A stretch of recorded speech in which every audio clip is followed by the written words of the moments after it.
प्यारे विद्यार्थियों, स्वागत है आपका आपकी अपनी क्लास प्यासी क्लासेस में एक बार फिर। आज के वीडियो के बारे में सिर्फ इतना ही कहूँगा कि जिसे सीखने के लिए आपको कई कई वीडियो देखने पड़ते हैं। मैं खुद टीचर हूँ, तो कक्षा में पढ़ाने में 7 से 8 दिन तक लग जाते हैं। वह सब मात्र आपको आज एक ही वीडियो में मिल जाएगा। आज हम कक्षा 10वीं एनसीईआरटी पाठ्यक्रम के अंतर्गत अध्याय 13 पृष्ठीय क्षेत्रफल और आयतन का संपूर्ण अध्ययन करेंगे। साथ ही इस वर्ष की परीक्षा के लिए वेरी इंपॉर्टेंट क्वेश्चन अर्थात प्रश्न बैंक के सभी प्रश्नों को भी बहुत सरल तरीके से एक एक स्टेप सीखेंगे। तो प्यारे विद्यार्थियों, वीडियो बनाने में बहुत ही मेहनत लगी है और बहुत समय भी लगा है, तो इसका लाभ लेने के लिए प्लीज़ वीडियो को पूरा देखें, तभी इसका सही लाभ मिल पाएगा। तो सबसे पहले, चूँकि आज के अध्ययन की विषय वस्तु मूर्त रूप में है, मतलब इसको चित्र रूप में अपन ज़्यादा अच्छे से नहीं समझ सकते हैं। सबसे पहले इसको समझने के लिए इनका परिचय जानना होगा कि इनकी आकृति, इनका आकार किस प्रकार होता है।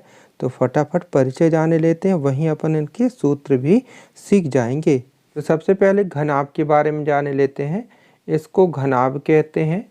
देखें, इसकी जो फलकें होती हैं, इसकी ये फलक हैं, इसकी फलकें आयताकार होती हैं और कितनी फलक होती हैं? 6 फलक होती हैं। ये जो सतह है 6, इसलिए इसको षष्ठ फलक भी कहा जाता है।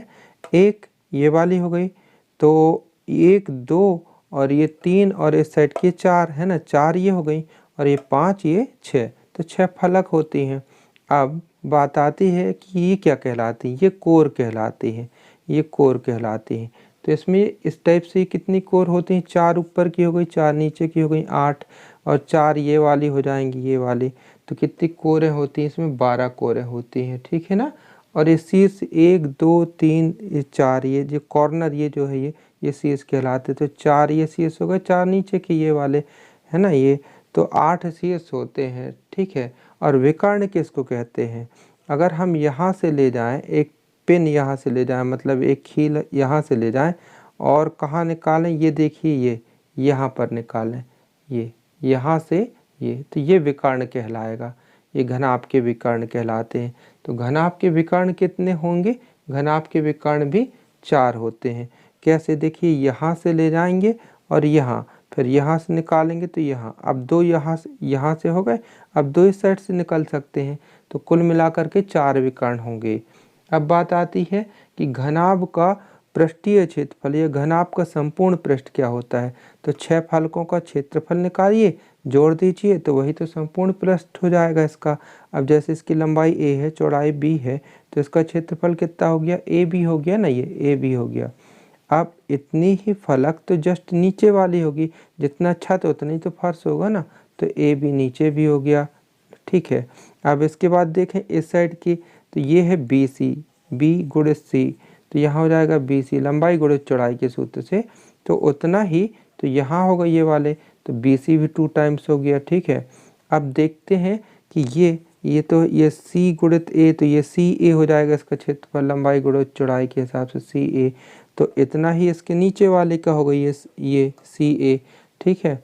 तो यहाँ पर अब देखते हैं ए बी और बी सी और सी ए सब 2 बार हो गया, तो इसको हम लिखेंगे 2ab, फिर लिखेंगे 2bc, फिर लिखेंगे 2ca। अब 2 सब में से है, 2 कॉमन निकाल लेंगे, तो ab plus bc plus ca, इसका ये क्या हो गया? संपूर्ण पृष्ठ हो गया, घनाभ का संपूर्ण पृष्ठ, ठीक है। अब घनाभ का आयतन की बात करें, तो घनाभ का आयतन होता है तीनों संलग्न को। संलग्न किसको कहते हैं? संलग्न यानी जुड़ी हुई। तो जैसे इस बिंदु से 3 कोरें कौन कौन सी जुड़ी हुई हैं? एक ये वाली जुड़ी हुई है, दूसरी ये वाली और तीसरी ये, यानी तीनों संलग्न कोरों का गुणनफल, यानी लंबाई गुणित चौड़ाई गुणित ऊंचाई। तो घनाभ के आयतन का सूत्र होता है a गुणित b गुणित c, ये घनाभ के आयतन का सूत्र होता है। विद्यार्थियों, मैं अभी सभी सूत्रों को क्रमशः आपको नोट भी करवा दूंगा, अभी केवल यहाँ समझाने का प्रयास कर रहा हूँ। अब विकर्ण की बात आती है, तो घनाभ का विकर्ण क्या होता है? घनाभ का विकर्ण का सूत्र हो जाएगा, विकर्ण बराबर हो जाएगा under root A square plus B square plus C square, ये घन आपका विकर्ण होता है। अब देखिए इसको कहते हैं घन। इसमें क्या अंतर है, ये भी षष्ठफलक है, इसमें भी उतनी ही फलक, उतने ही कोर, उतने ही शीर्ष हैं। सिर्फ अंतर ये है कि इसकी सभी फलकें आप देखते हैं स्क्वायर यानी वर्ग के आकार की होती हैं, सभी फलकें वर्ग के आकार की होती हैं और सभी कोर भी बराबर होती हैं, यानी लंबाई भी उतनी होगी ए, चौड़ाई भी उतनी होगी और ये ऊंचाई भी उतनी होगी, ठीक है ना। तो इसलिए अगर इसके संपूर्ण पृष्ठ की बात करें तो पहले एक पृष्ठ का क्षेत्रफल निकालें। तो एक पृष्ठ का क्षेत्रफल वर्ग का क्षेत्रफल आप जानते ही हैं ना कि ए स्क्वायर होता है। अब ऐसी ऐसी कितनी फलकें हैं, ऐसी ऐसी 6 फलकें हैं, तो घन का संपूर्ण पृष्ठ का सूत्र हो जाएगा 6a स्क्वायर, घन का संपूर्ण पृष्ठ हो जाएगा। पूरे सूत्र अच्छे से नोट करा दूंगा, पहले समझ लीजिए। अब बात आती है घन के आयतन की। तो जैसे घनाभ का आयतन था लंबाई गुणित चौड़ाई गुणित ऊंचाई, तो इसमें हम a गुणित b गुणित c तो लिखेंगे नहीं क्योंकि सभी बराबर हैं। तो a गुणित a 3 बार, तो a क्यूब हो जाएगा, यानी घन का आयतन हो गया ये, ठीक है। अब जब बात आती है विकर्ण की, यानी घन का विकर्ण कितना हो जाएगा, घन का विकर्ण, तो आपको अगर घनाभ का विकर्ण का सूत्र याद है तो इसका बना ही सकते हैं ना। उसमें क्या था, अंडर रूट क्या था, ए स्क्वायर प्लस बी स्क्वायर, तो बी की जगह फिर ए स्क्वायर लिखेंगे, फिर ए स्क्वायर, क्योंकि इसमें तो सब कोरें बराबर है ना। तो अब देखें इसमें 1 2 3 3 बार हो गया क्या, ए स्क्वायर। अब इसके ऊपर रूट लगा हुआ तो ए बाहर निकल जाएगा ना, ए अंडर रूट 3, यानी घन का विकर्ण का सूत्र हो जाएगा ए अंडर रूट 3। अभी आपको विधिवत पूरे सूत्र नोट करा दूंगा अच्छे से, ये अभी आपको समझाने का प्रयास कर रहा हूँ। विद्यार्थियों अब ये है बेलन, इसको कहते हैं बेलनाकार आकृति है पूरी। इसमें देखिए इसमें कितने पृष्ठ होते हैं, इसमें 3 पृष्ठ होते हैं।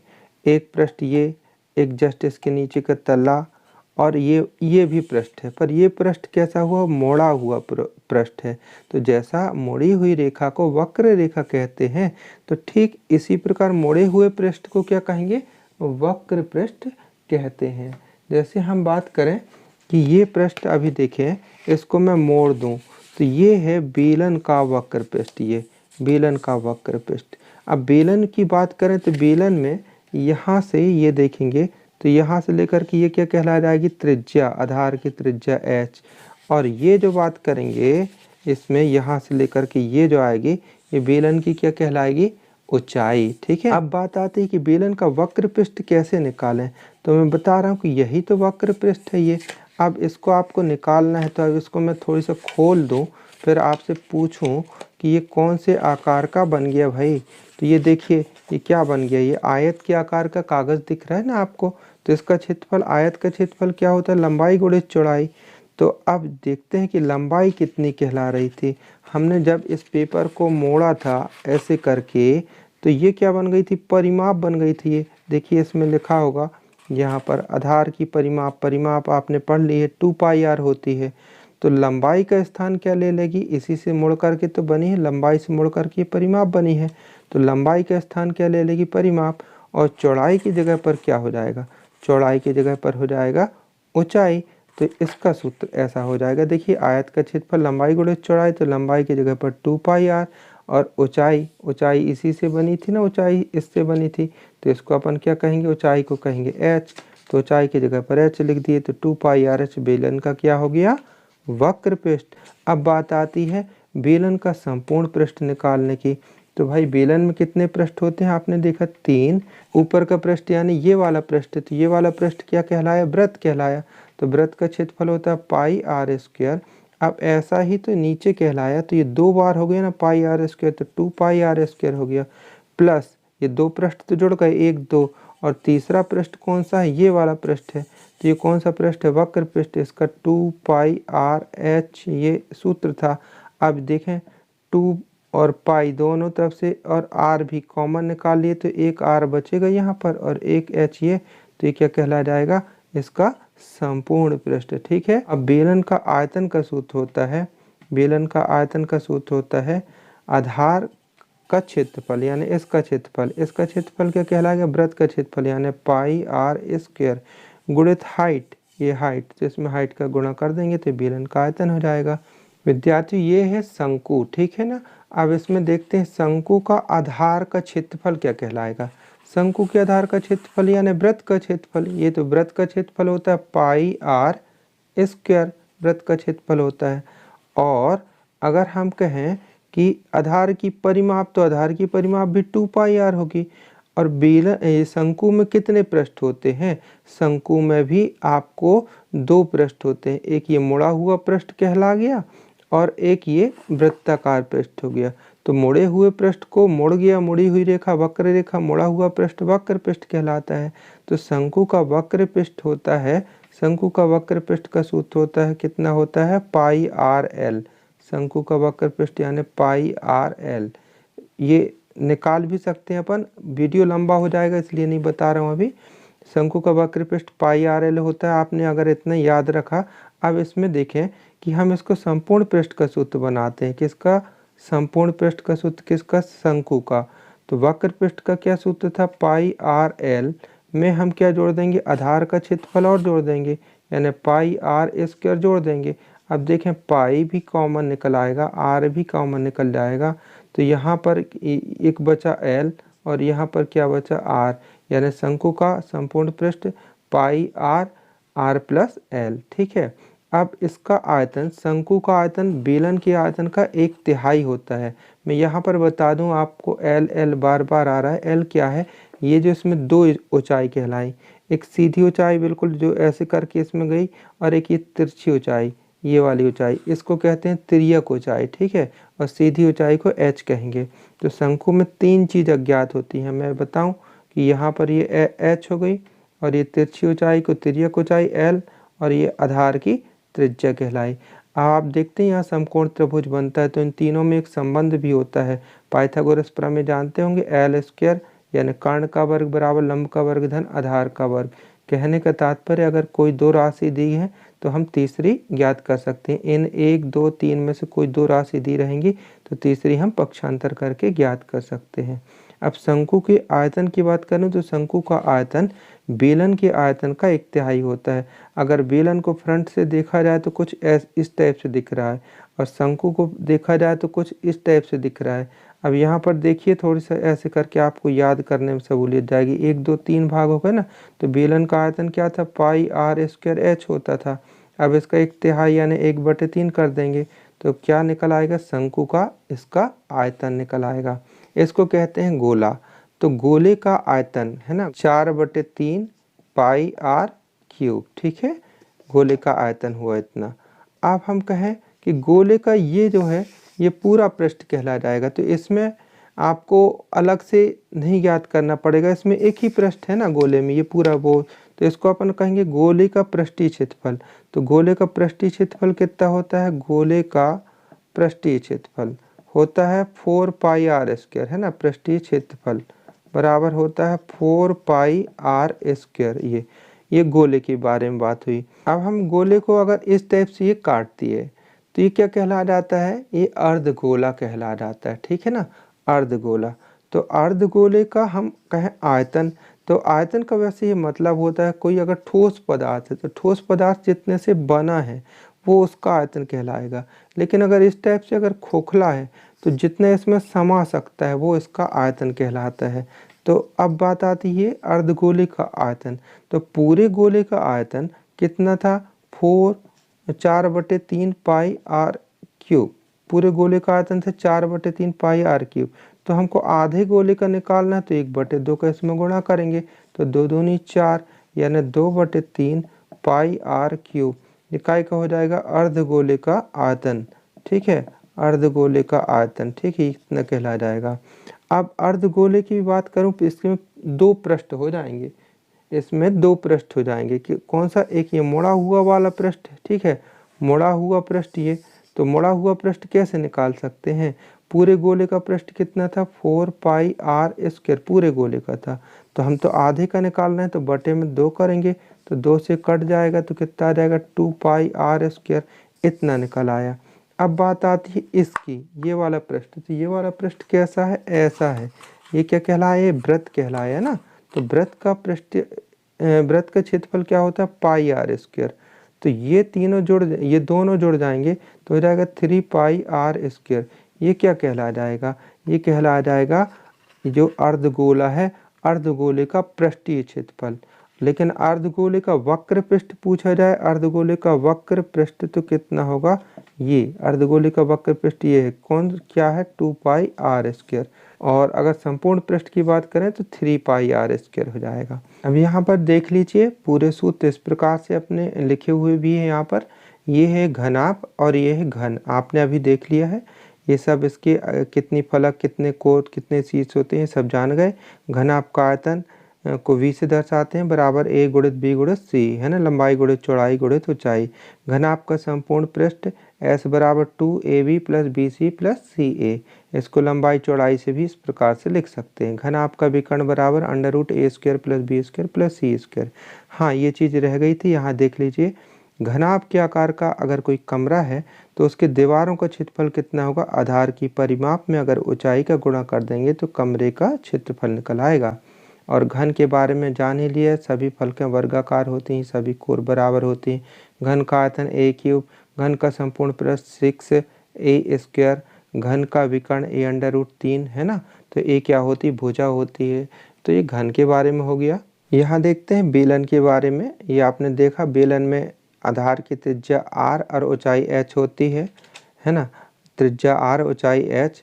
बेलन के आधार का क्षेत्रफल ये वाले, इसका क्षेत्रफल पाई आर स्क्वायर होगा, जो वृत्त का क्षेत्रफल कहलाएगा। बेलन का वक्र पृष्ठ यानी ये वाला पृष्ठ है ना, फिर आपने जाना। फिर बेलन का संपूर्ण पृष्ठ कैसे निकल आएगा, 1 2 और ये 3, तीनों पृष्ठ को हमने जोड़ा था तो ये निकल आया था बेलन का संपूर्ण पृष्ठ। ये हमने यहाँ करके भी बता दिए हैं। ये S1, ये S2 और ये S3 तीनों पृष्ठ को जोड़े और ये आ गया इसका क्या, यहाँ पर संपूर्ण पृष्ठ। अब इसके बाद बेलन का आयतन इतना होता है पाई आर स्क्वायर h। अब एक और बेलन होता है, जैसे सड़क में पुलिया वगैरह पड़ी होती हैं जिसकी कुछ मोटाई भी होती है और बीच में खोखला होता है, उसको कहते हैं खोखला बेलन। तो खोखले बेलन में सिर्फ फर्क इतना है कि 2 त्रिज्या होती है, बाह्य त्रिज्या r1, अंतर त्रिज्या r2। अब मोटाई की बात आती है तो अगर r1 में से r2 को घटा दूंगा तो इसकी ये मोटाई आ जाएगी, ठीक है। अब खोखले बेलन में वक्र पृष्ठ की बात करें तो 2 वक्र पृष्ठ होंगे भाई।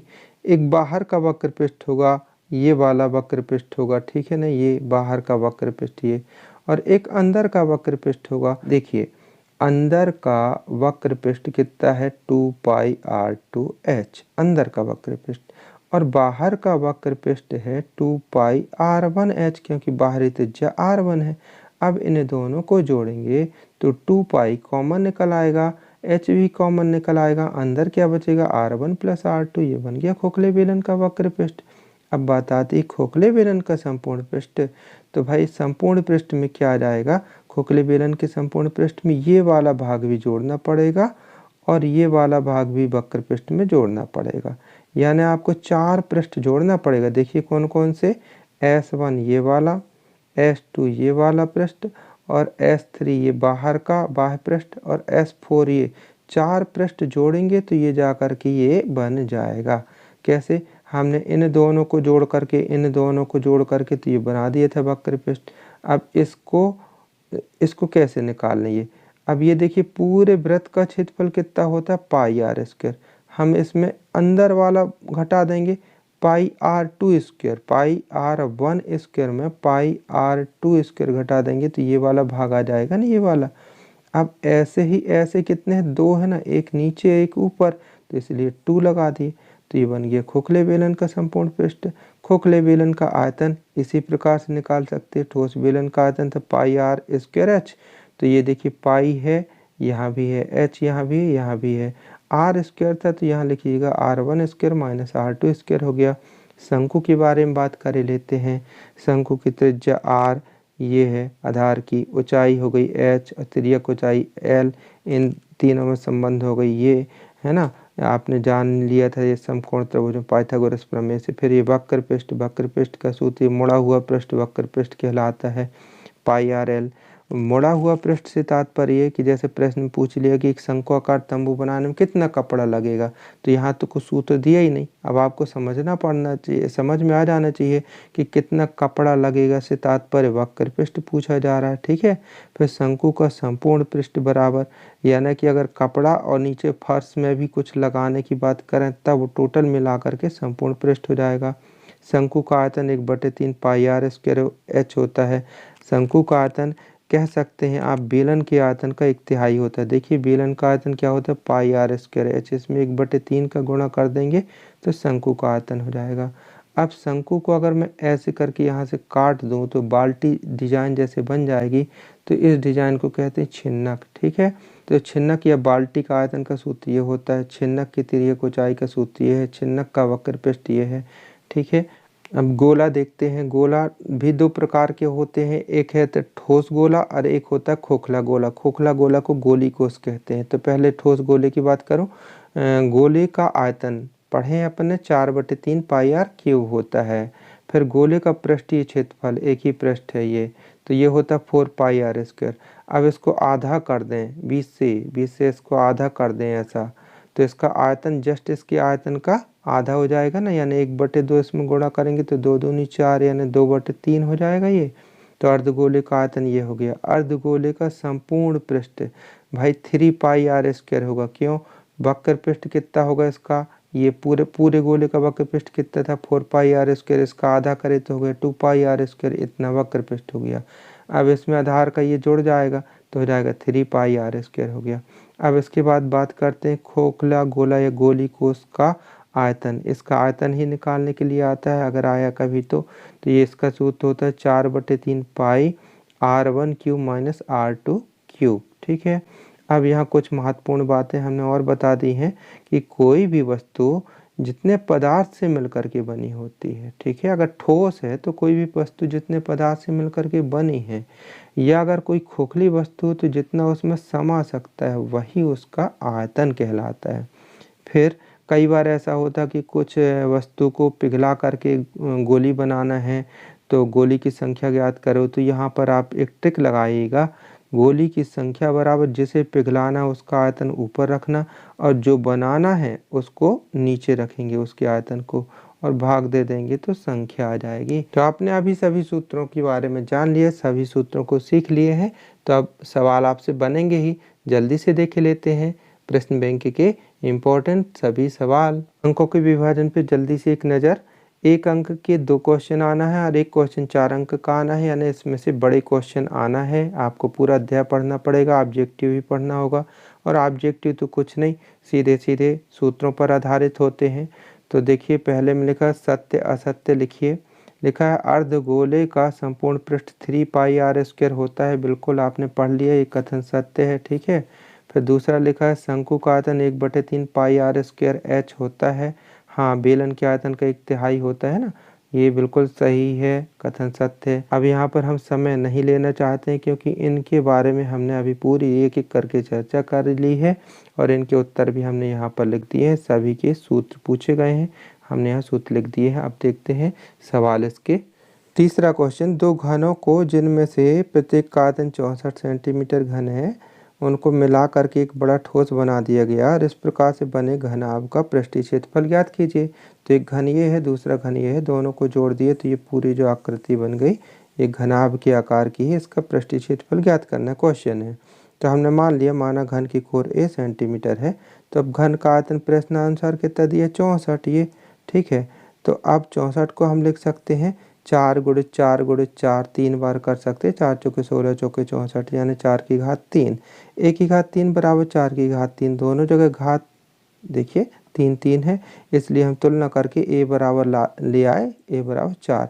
घन की आ गई कोर 4 सेंटीमीटर।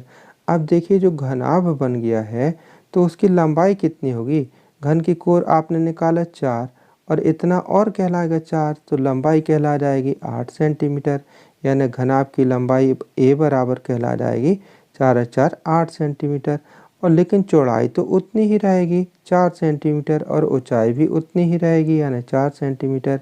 अब आपको a मिल गया, कितना मिल गया 8, b मिल गया कितना समझ लीजिए 4, और c बोलें या ऊंचाई बोलें, वो मिल गया 4।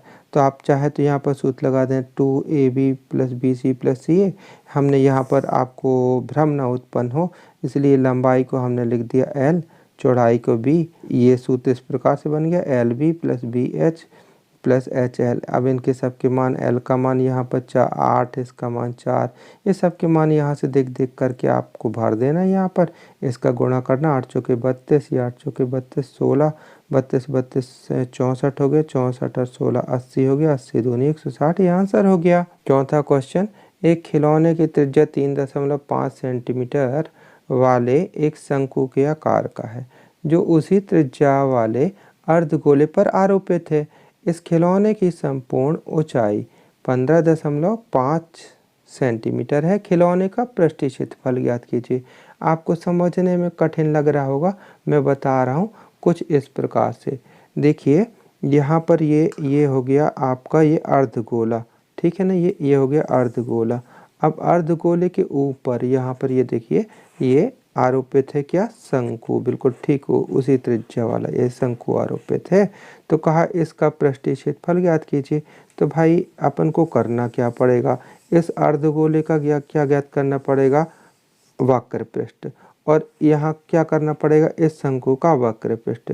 तो शंकु के वक्र पृष्ठ में अगर अर्धगोले का वक्र पृष्ठ जोड़ देंगे तो आंसर हो गया। इतनी सी तो बात है, यानी आपको इसका वक्र पृष्ठ निकालना है। तो इसका वक्र पृष्ठ हो जाएगा कितना, 2πr², ठीक है, और इसका कितना हो जाएगा πrl। बस इतनी सी बात है इस सवाल में, और कुछ नहीं है, कैलकुलेशन है इसके अलावा। चलिए देखते हैं कैसे। हमने मान लिया शंक्वाकार खिलौने की त्रिज्या r बराबर, ये r हो गई 3.5, ठीक है। अब कहा है कि यह उस गोले में आरोपित है जो जिसकी त्रिज्या सेम है, तो गोले की त्रिज्या भी 3.5 ही कहलाएगी ये, यानी गोले की त्रिज्या भी 3.5 होगी, ठीक है।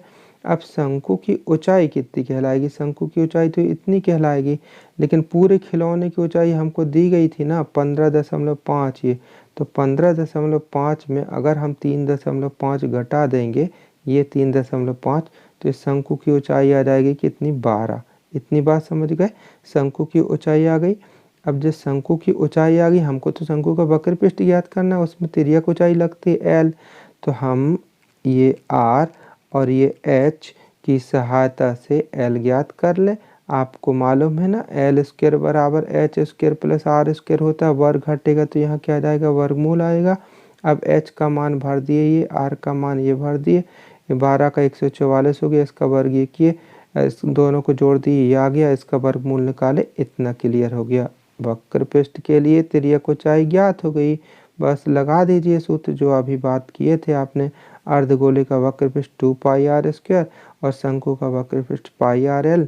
देखिए पाई का मान आखिरी में भरा करें, अगर कट जाए तो ठीक है, नहीं तो आखिरी में भर के फिर कैलकुलेशन कर लेते। पाई हमने कॉमन निकाल लिया, इसलिए इन दोनों से पाई कॉमन निकाल लिए, 2 बचा यहाँ पर। अब यहाँ r² है तो r का मान 3.5 था, वर्ग लगा तो 2 बार लिख दिए, पाई कॉमन निकल गया, r का मान 3.5, l का मान निकाला गया है 12.5। ये अब कैलकुलेशन करना है, बस कुछ नहीं, तो इसका कैलकुलेशन इन दोनों का गुणा तीनों का करना, यहाँ गुणा कीजिएगा, ये गुणा करने पर इतना आएगा, बाहर पाई लिखा है। अब इसको यहीं पर आंसर बोला जा सकता है, लेकिन अगर आप और करना चाहें तो भाई पाई का मान 22/7 रख दीजिए, फिर इसको कैलकुलेशन करें, ये उत्तर आ जाएगा। पांचवा क्वेश्चन, कोई बर्तन एक खोखले अर्धगोले के आकार का है, उसके ऊपर एक खोखला बेलन आरोपित है। अर्धगोले का व्यास 14 सेंटीमीटर है। इस बर्तन यानी पूरे पात्र की कुल ऊंचाई 13 सेंटीमीटर है, तो इसके आंतरिक पृष्ठीय क्षेत्रफल ज्ञात कीजिए। विद्यार्थी प्रश्न को समझने में हमने बताया आपको जब तक चित्र की कल्पना नहीं करेंगे नहीं आएगा समझ में, तो मैं बता दे रहा हूँ कुछ इस प्रकार से। तो देखिए ये हो गया खोखला अर्धगोला, ठीक है। अब इसके ऊपर बेलन आरोपित करना है कुछ इस प्रकार से। ये देखिए यहाँ पर ये हो गया ये खोखला आपका अर्धगोला, इसके ऊपर इस प्रकार से बेलन पूरा आरोपित है, ये रखा हुआ है, ठीक है। ये तो अब कहा गया है कि ये इसका चित्र में बनाऊं तो चित्र इस प्रकार से बनेगा। चित्र के द्वारा अपन इसको कुछ इस प्रकार से प्रदर्शित करते हैं। ये हो गया अर्धगोला, इसके ऊपर हो गया ये बेलन आरोपित। अब यहाँ देखिए यहाँ अर्धगोले का व्यास यानी इतना, ये 14 सेंटीमीटर है, तो त्रिज्या कितनी हो जाएगी, 7 हो जाएगी। तो ये जो अर्धगोले की जो त्रिज्या है यही तो बेलन की भी त्रिज्या हो जाएगी, है ना। तो बेलन की त्रिज्या हो गई 7 और अर्धगोले की त्रिज्या भी 7 है, ये दोनों चीज़ 7 हो गई। और टोटल बर्तन की ऊंचाई दी गई है, कितनी दी गई, टोटल ऊंचाई दी गई 13। तो भाई बेलनाकार भाग की ऊंचाई कितनी हो जाएगी, इतना आपको घटाना पड़ेगा ना, इतना घटाना पड़ेगा, 13 में से कितना घटाना पड़ेगा, इतना, यानी 7 घटाना पड़ेगा तो आ जाएगा 6। तो इसी चीज़ को यहाँ लिखा गया है। अब कहा इसका पूरे का पृष्ठीय क्षेत्रफल, तो हमको इसका पृष्ठीय क्षेत्रफल निकालें, फिर इसका पृष्ठीय क्षेत्रफल निकालेंगे। तो ये हो जाएगा अर्धगोले का पृष्ठीय क्षेत्रफल, और इतना कहलाया जाएगा बेलन का वक्र पृष्ठ, यानी 2πr/h। अब 2 पाई कॉमन निकाल दीजिए, r का मान 7 है, वर्ग है तो वर्ग कर दिए। अब ये वाले r का मान 7, h का मान देखिए निकाले थे 6, ये लग दिए 6। 7 का वर्ग 49, 6 7 42, ये हो गया 2 पाई लिखा हुआ है। इन दोनों को जोड़े तो इतना आ गया 91, 91 2 का गुणा 182 और पाई लिखा हुआ सेंटीमीटर वर्ग। इसे ही आंसर बोल सकते हैं, या आप और हल करना चाहें तो पाई का मान 22/7 रख दीजिए, इसको काटेंगे तो ये आंसर हो जाएगा 572 सेंटीमीटर स्क्वायर। छठवां क्वेश्चन, दवा का एक कैप्सूल एक बेलन के आकार का है जिसके दोनों सिरों पर एक एक अर्धगोला लगा हुआ है। पूरे कैप्सूल की लंबाई 14 mm है, इसका व्यास 5 mm यानी मिलीमीटर है। तो इसका पृष्ठीय क्षेत्रफल ज्ञात कीजिए। इसको अपन कुछ इस प्रकार से समझ सकते हैं। आपको ये कैप्सूल दिखेगी, कैप्सूल ये हो गया बेलनाकार भाग, इस साइड हो गया गोलाकार भाग, और इस साइड भी ये हो जाएगा गोलाकार भाग, इस टाइप से। तो कहा गया है इसका पूरा पृष्ठीय क्षेत्रफल ज्ञात करें। तो पहले हमको इसका पृष्ठीय क्षेत्रफल ज्ञात करें, ये वाले अर्धगोले का, फिर ये अर्धगोले का पृष्ठ क्षेत्रफल, और फिर ये जो वाइट कलर में दिख रहा है इसको अपन वक्र पृष्ठ बोलेंगे, इसका क्षेत्रफल ज्ञात करेंगे, तीनों को जोड़ देंगे तो आंसर हो जाएगा। अब समझ गए हैं आपने। अब इसको चित्र में कुछ इस प्रकार बनाया जा सकता है। यहाँ देखिए ये बेलनाकार भाग हो गया, इसके एक सिरे पर ये अर्धगोला, एक सिरे पर ये अर्धगोला। अब इसको देखें यहाँ पर कि इसका व्यास कितना है, यहाँ पर ये व्यास ये पूरा ये दिया 5 मिलीमीटर। तो भाई इसकी त्रिज्या कितनी हो जाएगी, 5/2 मिलीमीटर।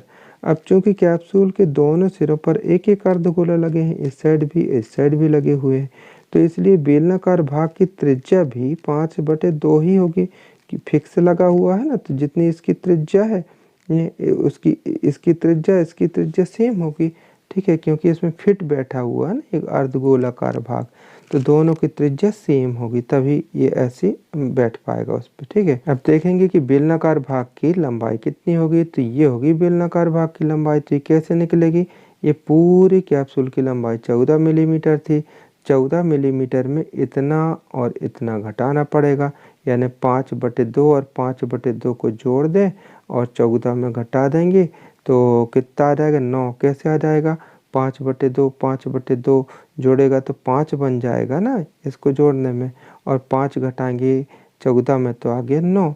तो 9 क्या आ गया, बेलनाकार भाग की ऊंचाई, ठीक है। अब निकाल सकते हैं, कैसे निकाल सकते हैं, पूरे कैप्सूल का क्षेत्रफल, पूरे कैप्सूल का पृष्ठीय क्षेत्रफल बराबर बेलनाकार भाग का पृष्ठीय क्षेत्रफल, इतने का पृष्ठीय क्षेत्रफल, धन 2 अर्धगोलों का वक्र पृष्ठ, एक अर्धगोला ये, दूसरा अर्धगोला ये, तो 2 अर्धगोलों का वक्र पृष्ठ।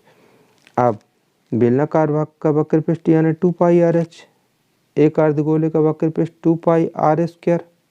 2 लिखा है, 2 लिखे रहने दिए। अब यहाँ पर पाई का मान बिल्कुल ना भरिएगा, आखिरी में देखेंगे। तो अब यहाँ क्या करें, r का मान 5/2, h का मान 9, और यहाँ पर भी देखिए r का वर्ग है तो 5/2 2 बार लिखा गया, इस 2 से इस 2 को काट दिया गया।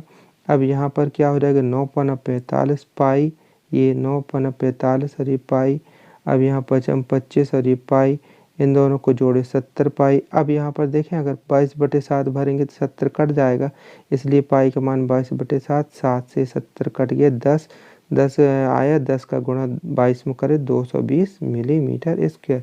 आंसर हो गया। कितने अच्छे से आपको समझ में आ गया।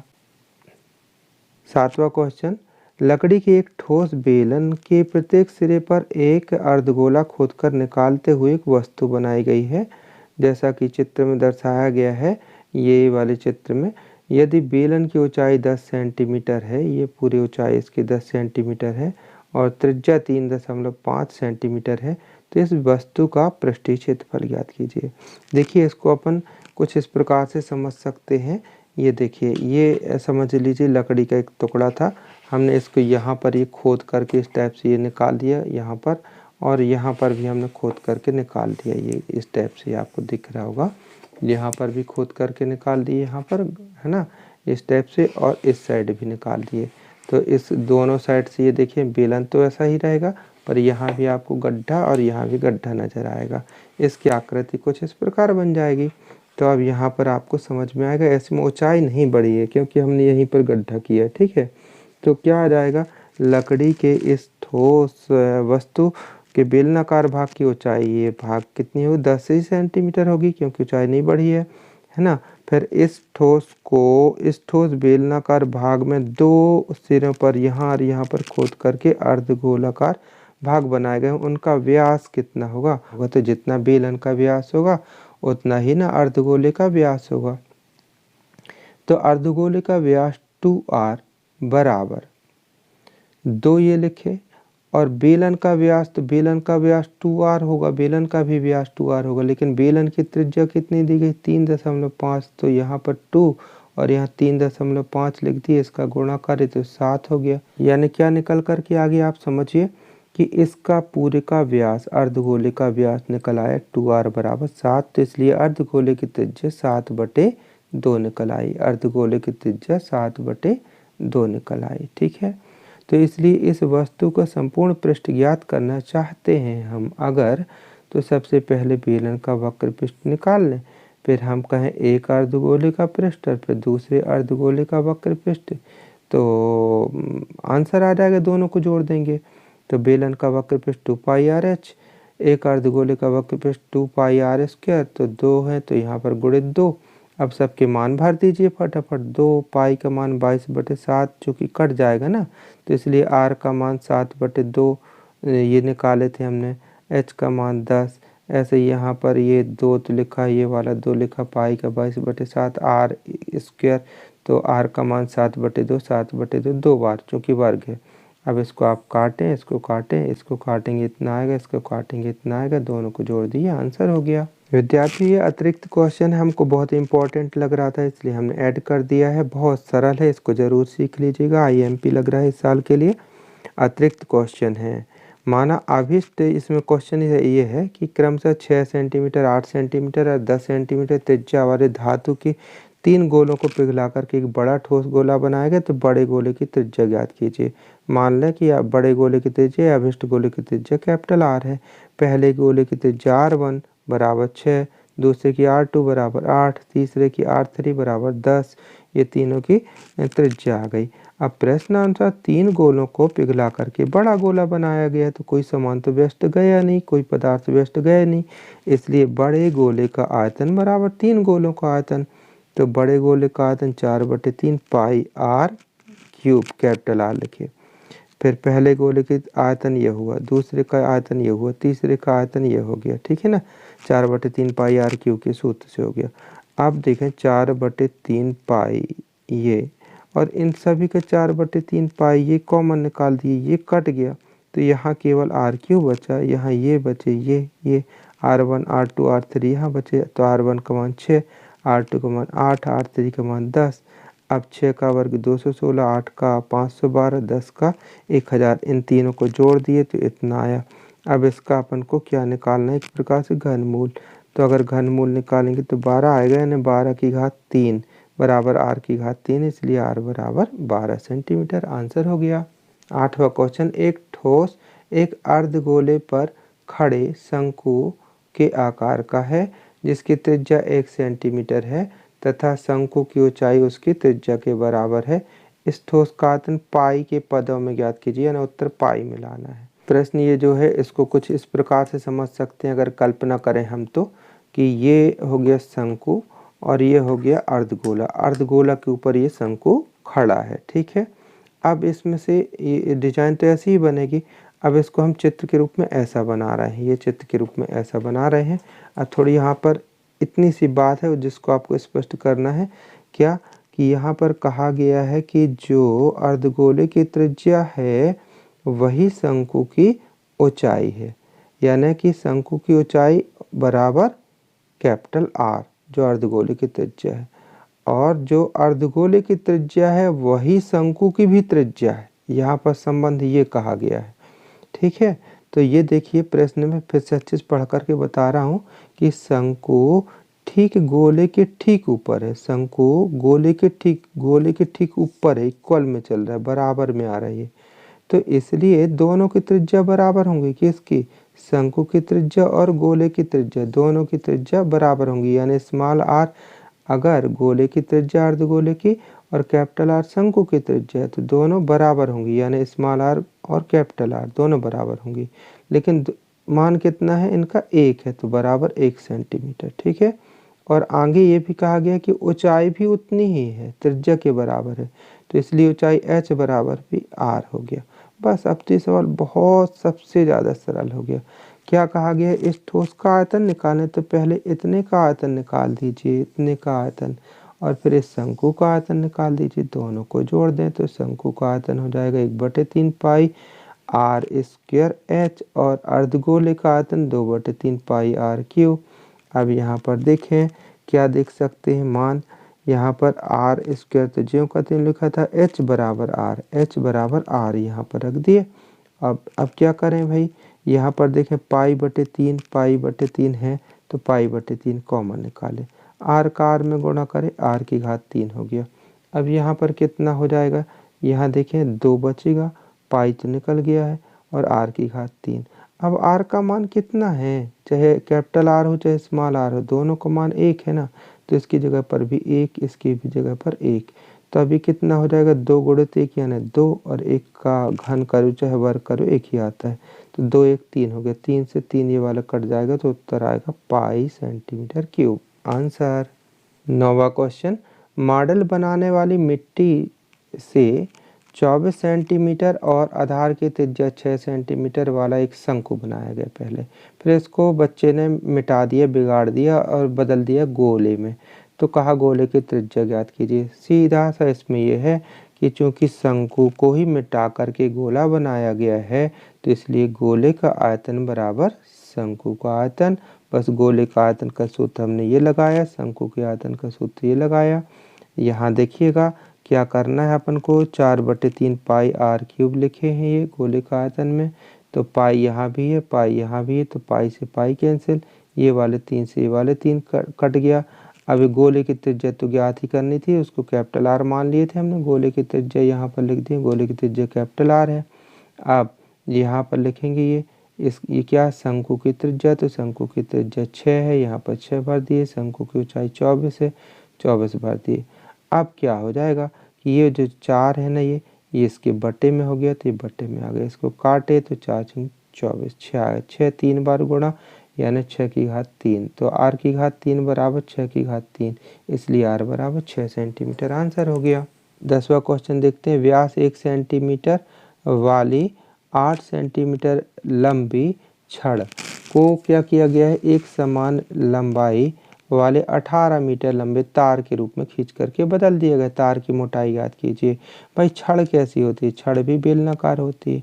तार पतली हो जाती है पर होती तो बेलनाकार ही है ना, यानी छड़ को खींच करके तार बनाया गया। तो यहाँ पर हम कह सकते हैं ना कि तार का आयतन बराबर छड़ का आयतन। ठीक है, बस अब पहले दोनों की त्रिज्या वगैरह जो सवाल में दी है वो नोट कर दीजिए। तो छड़ का व्यास कितना, 1 सेंटीमीटर, 2r बराबर 1 सेंटीमीटर है, इसलिए r बराबर 1/2 सेंटीमीटर, और छड़ की लंबाई कितनी दी गई है, 8 सेंटीमीटर ये। ठीक है, और तार की लंबाई दी गई है 18 मीटर। ध्यान दीजिए यहीं गलती ना हो जाए कहीं, पूरे सवाल में हमको सेंटीमीटर दिया है, ये मीटर में दिया है, तो पहले 18 मीटर को सेंटीमीटर में बदले तो 1800 सेंटीमीटर हो गया। बस अब तार की क्या ज्ञात करना, मोटाई, तो पहले त्रिज्या ज्ञात हो जाएगी, उसका डबल कर देंगे तो मोटाई होगी। तो मान लें हमारा त्रिज्या 8 सेंटीमीटर है। अब प्रश्न अनुसार छड़ से ही तार बनानी है, इसलिए तार का आयतन बराबर छड़ का आयतन। तो तार का आयतन यानी बेलन का आयतन, तो बेलन का आयतन होता है पाई आर स्क्वायर एच। तो आप कहेंगे एल काहे लिखे हैं भाई, तार अगर ऐसे है तो ये क्या हो जाएगी, इसकी जो लंबाई है, अगर बेलन ये खड़ा होता तो यही इसकी क्या हो जाती ऊंचाई, यानी ऊंचाई कन्वर्ट हो जाएगी लंबाई में। तो हमने एच की जगह एल लिख दिया है, बस इतना हो गया। तार का आयतन पाई आर स्क्वायर एच, एच की जगह पर एल लिख दिए हैं ताकि, क्योंकि तार की लंबाई को हमने एल माने हैं। अब यहाँ पर छड़ का आयतन पाई आर स्क्वायर एच। अब जो जो दिए हैं पाई का मान नहीं भरेंगे, दोनों साइड से कट गया। आर स्क्वायर लिखा हुआ है, एल का मान 1800 ये भर दिए। ये आर का मान, आर स्क्वायर का आर का मान कितना है 1/2, वर्ग है तो 1/2 2 बार। एच का मान कितना है 8, 8 लिख दिए। बस अब क्या करना है, काटना है, तो ये काट देंगे। 2 चौके 8, फिर 2 को भी काट दिए 4, यानी यहाँ केवल बचेगा, क्या बचेगा 2, यहाँ बचेगा 2 और यहाँ बचेगा 1800। तो 1800 2 के बटे में गया तो 2/1800 हो गया। ये कट जाएगा तो 1/900 हो गया। वर्ग है तो लग गया इसके ऊपर वर्गमूल, तो 1 का वर्गमूल 1, 900 का वर्गमूल 30 आएगा। तो ये क्या आ गई त्रिज्या। चूँकि मोटाई ज्ञात करना है तो मोटाई बराबर होता है 2r। तो 2 लिखे, r का ये वाला मान था यहाँ रख दिए, 2 से कट गया तो 15 आ गया, 1/15 सेंटीमीटर आंसर। 11वां क्वेश्चन, विमाओं 5.5 गुणित 10 गुणित 3.5 सेंटीमीटर वाला एक घनाभ है। उसको बनाने के लिए कहा गया है इतने सेंटीमीटर, 1.75 सेंटीमीटर व्यास और 2 मिलीमीटर, मिलीमीटर लिखा है, मोटाई वाले कितने चांदी के सिक्कों को पिघलाना पड़ेगा। तो हमने मान लिया यहाँ दिया है जो चांदी के सिक्कों का व्यास 2r बराबर कितना दिया है 1.75 सेंटीमीटर। तो इसको हमने बटे में 2 कर दिया तो त्रिज्या निकल आई। इसको हमने हल किया, दशमलव को हटाने का तरीका 2 शून्य यहाँ बढ़ा दें, दशमलव हट गया। इसको काटेंगे, काटने पे 7/8 आ गया। ये क्या आ गया, सिक्के की त्रिज्या 7/8। अब सिक्के की मोटाई 2 मिलीमीटर है, तो पहले मिलीमीटर को सेंटीमीटर में बदलने के लिए बटे में 10 कर दिए, तो 2/10 सेंटीमीटर। ये मोटाई उसकी ऊंचाई कहलाएगी। इसको काट दिए तो 1/5 हो गया। अब हम ये मान लें कि माना दिए गए घनाभ को बनाने में n सिक्के लगते हैं, तो इसका मतलब ये हो जाएगा कि n सिक्कों का आयतन बराबर घनाभ का आयतन। तो n का मान निकालूंगा तो सिक्कों का आयतन घनाभ के आयतन के बटे में हो जाएगा, यानी n बराबर घनाभ का आयतन बटे 1 सिक्के का आयतन। तो घनाभ का आयतन a गुणित b गुणित c, ठीक है ना। और 1 सिक्के का आयतन यानी कि सिक्का यानी बेलन, पतला बेलन है ना, आखिर बेलने का शेप तो रहेगा ना, मोटाई से देखेंगे तो पाई आर स्क्वायर एच हो गया। बस सबके मान भर दीजिए। ए बी सी के मान तो सवाल में ही दिए थे, ए बी सी के मान ये रख दिए, ठीक है। पाई का मान 22/7, आर का मान आपने निकाला था, ये देखिए 7/8, 7/8 वर्ग है तो 2 बार। एच का मान आपने निकाला था कितना 1/5। अब इसका आपको कैलकुलेशन करना है, हमने यहाँ कैलकुलेशन किया है, इसका कैलकुलेशन करने पर उत्तर आएगा 400, अर्थात 400 सिक्कों को पिघलाना पड़ेगा। ये हो गया इसका आंसर। तो प्यारे विद्यार्थियों, हमें पूरी की पूरी आशा है और विश्वास भी है कि अब आपसे ये चैप्टर बहुत अच्छे से बनने लगेगा। इसके सभी प्रश्नों को आपने सीख भी लिए हैं, लेकिन हाँ, अभ्यास ज़रूर कीजिएगा, क्योंकि जब तक अभ्यास नहीं करेंगे तो आत्मविश्वास नहीं बन पाता है, और अभ्यास से ही गणित बनती है। तो प्रश्नों को आपने अभी देखा, समझा, लेकिन अभ्यास कीजिएगा। तो अभ्यास करेंगे तो आपसे बहुत अच्छे से और बनने लगेंगे। और कहीं भी यदि दिक्कत जाती है तो सीधे वीडियो में आपने उठाया यही क्वेश्चन को और देखा और फिर दोबारा किए जब तक बनने लगे। तो विद्यार्थियों, वीडियो कैसा लगा ज़रूर बताइएगा। और हाँ, इसी प्रकार के और भी उपयोगी वीडियो देखने के लिए सब्सक्राइब कर लीजिएगा और अधिक से अधिक अपने दोस्तों तक भी शेयर करें, जिससे सभी मित्रों को इसका लाभ मिल सके और सभी का बहुत अच्छा रिजल्ट आए। बस अब तो यही लाइनें याद आती हैं कि आज की मुलाकात बस इतनी, कर लेना बातें चाहे कल जितनी, थैंक यू, बाय।